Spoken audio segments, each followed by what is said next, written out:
see a thing up here. I know you're out here because I can hear you breathing.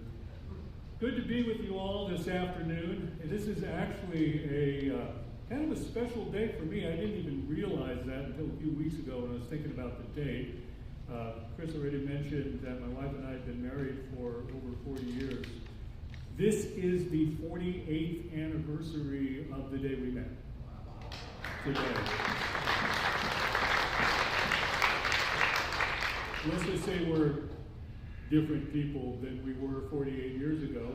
And, you know, with a special occasion like this, we figure what we're going to do today is take a nap. Because it's either that or the colonoscopy. Which, you know, you got to be careful where you take a nap. Because you never know what could happen anyway. We're not going to go there, right? Peaceful relationships, right?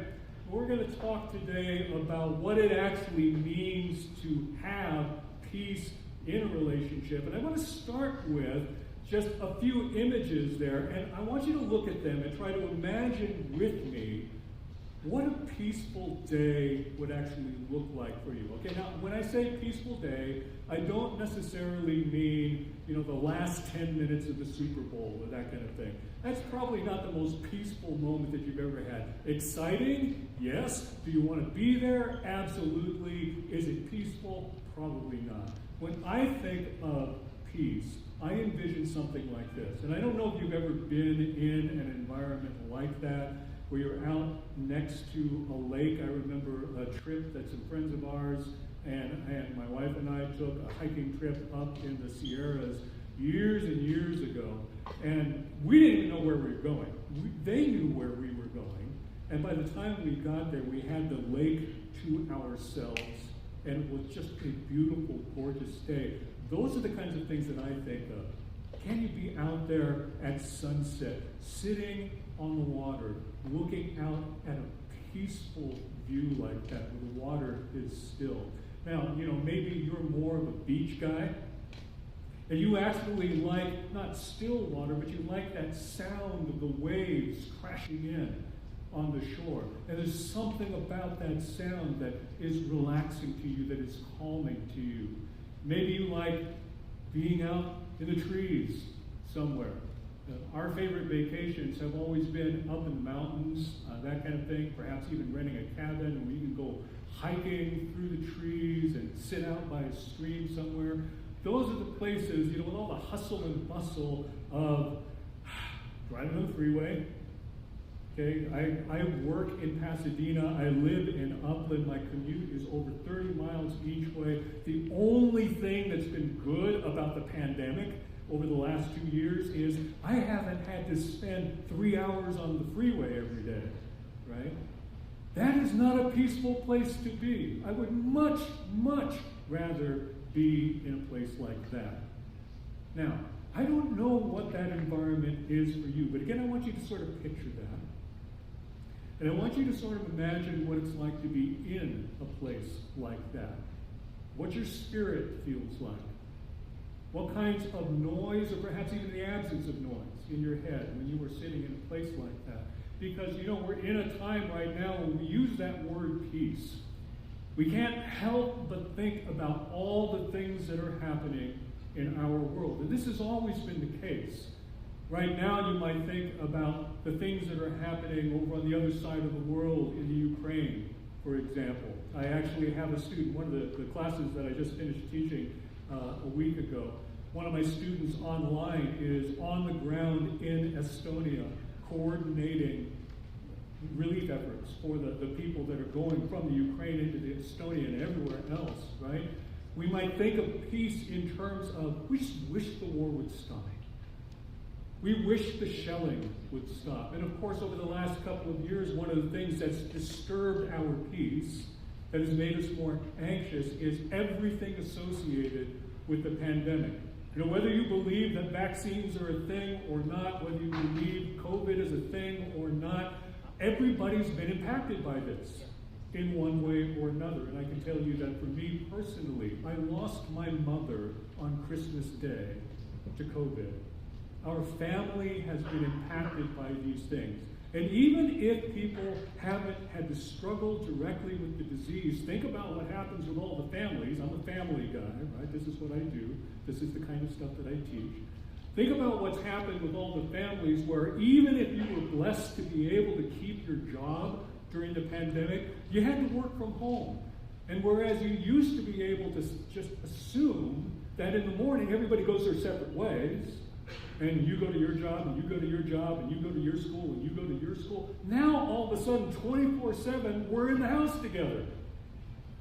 And there's only so much closeness we can take before we start getting on each other's nerves. So you can be blessed with the fact that you don't have a disease and still be dealing with the tension. Now, the reason that I say that is because if you were to just ask people, so what do you think of when you think of peace? Normally speaking, what people would say is, well, what peace is when there's no war. Peace is when there's no conflict. Peace is when there's no tension. And that is true to some extent. What I'd like you to think about is when we say that we want our relationships to be peaceful, what do we mean by that? Do we mean that we just want to take the conflict away? Because maybe that's what you want. If you would like to have a more peaceful household, if you would like to have more peaceful relationships, sometimes you'll say that simply because things have been tense. There's been some arguments, there's some unresolved issues, and you're not sure what to do about them. You tried to resolve them, and it hasn't gone well, and you wish all of that would just go away. That's fine. But what does it mean to say that we would like our relationships to be full of peace? Because we're not just talking about taking away the negative stuff anymore. We're talking about what it is that we could do to increase what is good and what is positive about a relationship. And what I want to do with the time that we have is to give you a little bit of a vision for what that would look like. What does it mean to have a peaceful relationship? What does it mean to work for peace in your relationship? And in order to do that, what I want to do, as you might expect for somebody who does what I do for a living, we're going to go back to the creation story.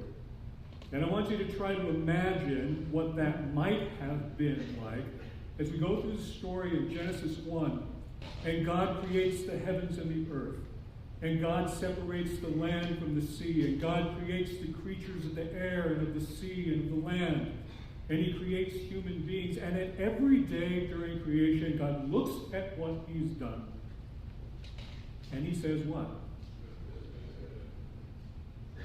Now, when God says it is good, I don't think of this as quality control inspector, the person who walks through the factory with a clipboard and goes, yeah, well, that's good. No, that's good. That's okay. I mean, it goes around, if you were a teacher and you're assigning, okay, C, C plus, B, whatever, right? When God looks at something and says it's good, okay, it's an aesthetic judgment that says something more like, wow, that's good. I mean, that's good. There are a couple of different ways that you might think about that. For those of you, for example, who like to do woodwork, I don't know if you've had this kind of experience, but you know how you pick up this piece of hardwood, this gorgeous piece of hardwood, right? And you cut it to the way that it needs to be cut, and then you start the sanding. And you hit it with the 60, and you hit it with the 80, and you keep working it up until you've got like 400 grit, 800 grit on there. You put a finish on it, you buff that with the steel wool, and you know that feeling when you run your fingers down that wood? Especially with hardwood. You know the soft grain stuff that just doesn't work the same way. You take that piece of hardwood, you run your fingers down there, and you feel the smoothness of it. Oh, man, that's good. If you like to cook, for those of you who like to cook, and you don't cook by recipe, I mean, you don't cook by a recipe, that's just doing somebody else's homework. If I'm going to cook, I'm going to create my masterpiece. I'm going to do something that nobody else in the world has ever done before. I'm going to throw a little of this and throw a little of that, and you're making this pot of spaghetti sauce, and you taste it, and you say, that's good. And that's good. That's what God sees when he looks at creation. He says, that's good, that's good, that's good. That is a biblical picture of what the Bible calls shalom, the Hebrew word that is often translated as peace. And one theologian puts it this way: if you want a definition of shalom as peace, it is not just the absence of conflict or taking away the things that are bad. It means that everything is the way that it's supposed to be. That everything is the way that a good and gracious and loving God created it to be. That's peace. That's shalom. That's wholeness. It's translated as prosperity and all of those different things. Now, where are we going to go with that? I want you for a moment to think back to the last conflict that you had. Okay? It may have been just before you walked out of the door of the house today. It may have been earlier this week. Maybe you're even thinking about a conflict that you've had with somebody in your family that's been ongoing. Maybe it's with a co-worker or a boss or a neighbor or some such thing. Just try to get that in your head for a minute. And now let me ask you this question. If God was looking at you in the context of that relationship, as you're standing there in the middle of the conflict, what would God have to see in order to say, now that's good? This is what I mean by peaceful relationships. What does it take for us to actually bring shalom into our relationships, to be people whom Jesus would call peacemakers, right? This is not working. Can we advance that? There we go. Now it's working. So what would it take for us to be the people that Jesus would call peacemakers? If you are familiar with the Sermon on the Mount, Matthew chapter 5, you know that at the beginning of the Sermon on the Mount, Jesus says a number of different things that the first time you read it, it probably doesn't make a whole lot of sense. Because Jesus says things like, blessed are the poor in spirit. And you wonder, I don't know what poor in spirit means, but it doesn't sound very blessed to me. If you read it in Luke chapter 6, Jesus literally says, he doesn't say poor in spirit, Jesus literally said, blessed are you who are poor, and blessed are you who are hungry, and blessed are you who weep, and blessed are you when people revile you and reject you, and all those different kinds of things. And you look at that and you say, how is that blessed? You know, I have sometimes in a workshop, I'd say, okay, so let's take a look at what Jesus actually says in Luke chapter 6. And over on this side it says, blessed are you who are poor and hungry and weeping and reviled. And over here it says, and woe to you who are rich and well-fed and laughing and everybody respects you. And they say, okay, so, you know, the guy comes to you one day and he just says, okay, so I'm going to give you the answer to one prayer, and you get to pray. You get this column to that column. And it's going to be true for you for the rest of your life. Which one do you want? I have yet to have anybody who says, well, you know, that poor hungry thing, that sounds really good to me. What is Jesus talking about, right? What we get in the Beatitudes, and this is the way I would want to summarize it for you, and we could go on for hours on this, but what we need to be able to be peacemakers in the teaching of Jesus in Matthew 5 is we need to be people of humility, and we need to be people also of compassion. Now, on the humility side of things, again, what Jesus says is, blessed are the poor in spirit, for theirs is the kingdom of heaven. Blessed are those who mourn, for they will be comforted. Blessed are the meek, for they will inherit the earth. Blessed are those who hunger and thirst for righteousness. Another translation, which I think is probably a little bit better, hunger and thirst for justice, for they will be satisfied.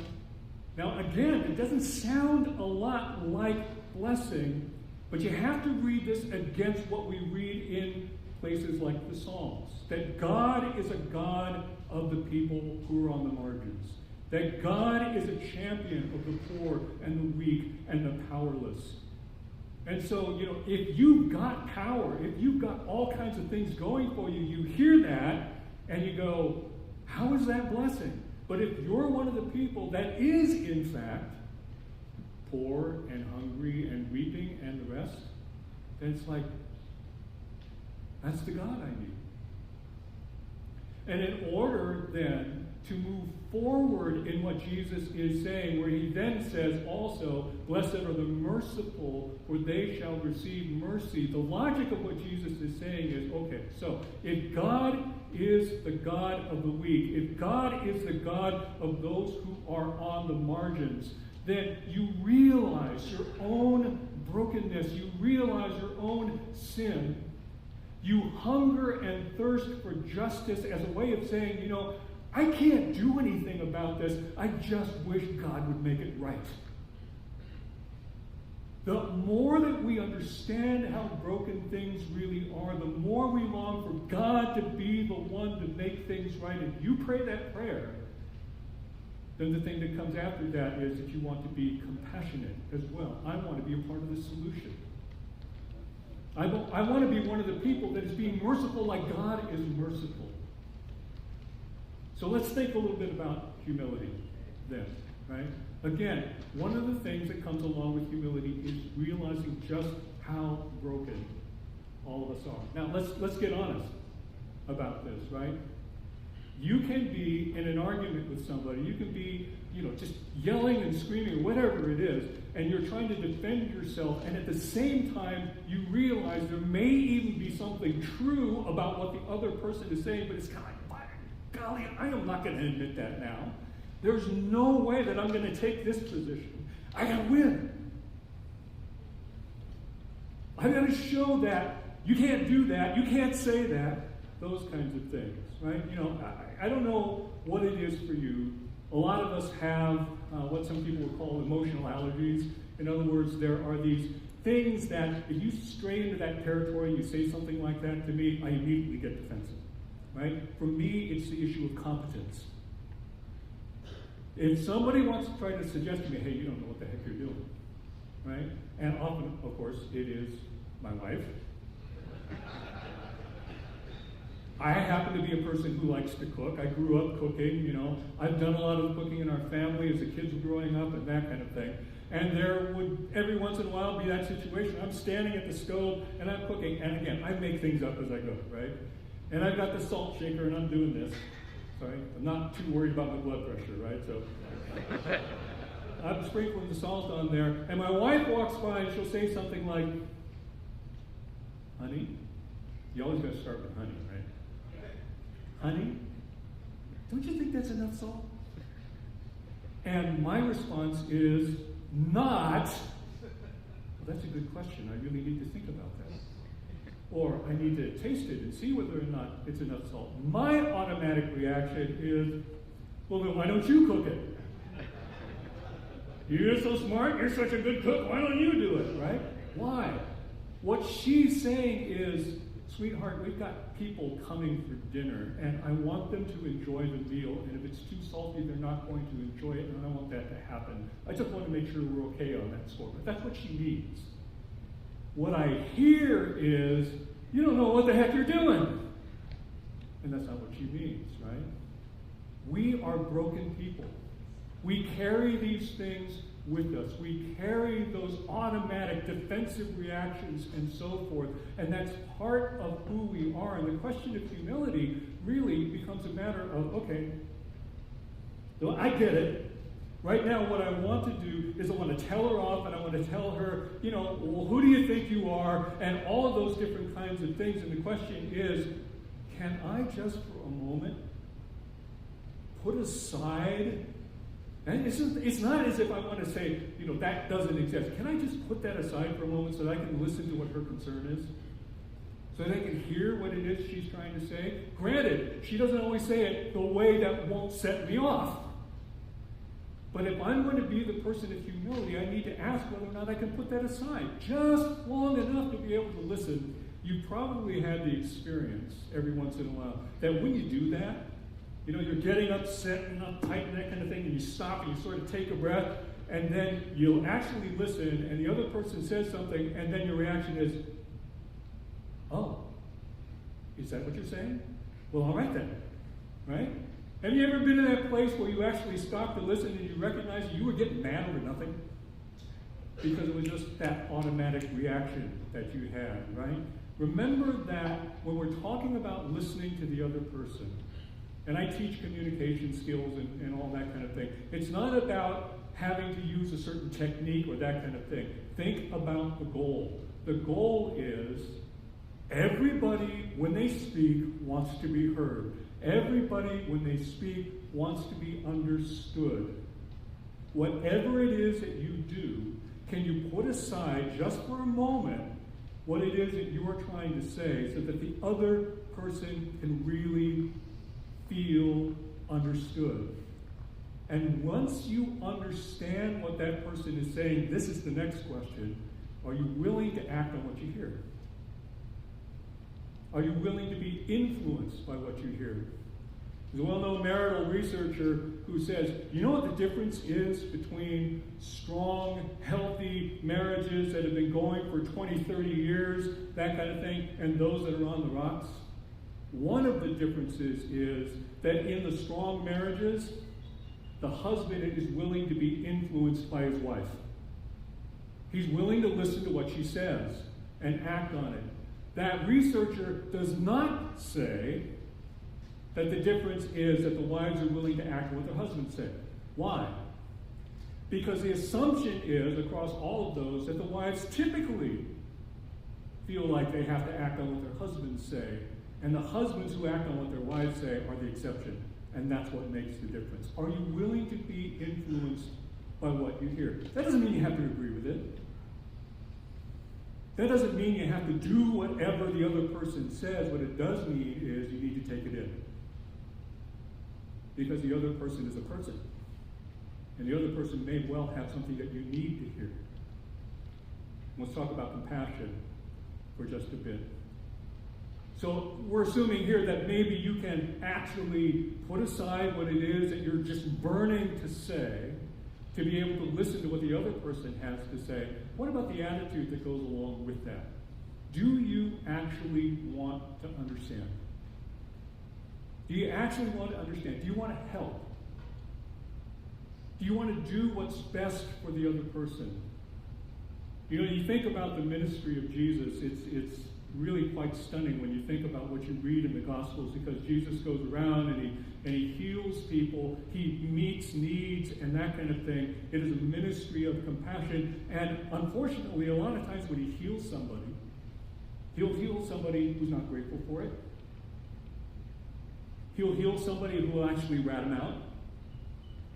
Right? I mean, he's trying to imagine that. You just healed somebody of something that they've been struggling with for years and years and years, and now that person's getting pressure from the religious authorities. Well, who did this to you? And it's kind of like, well, I don't know. And then you find out, it's like, oh, well, that guy. Right? That's gratitude for you. But Jesus didn't do it because he needed people to feel grateful to him. Jesus did it to just demonstrate this is what God is like. Okay? God is a compassionate God. God is a healing God. God is the one who wants the best for people. Are we like that? Do we care about whoever the other person is? Is it your spouse? Is it somebody you work with? Is it a family member? Is it one of your children? Is it even a boss? Heaven forbid that we have compassion for our bosses. But they're people.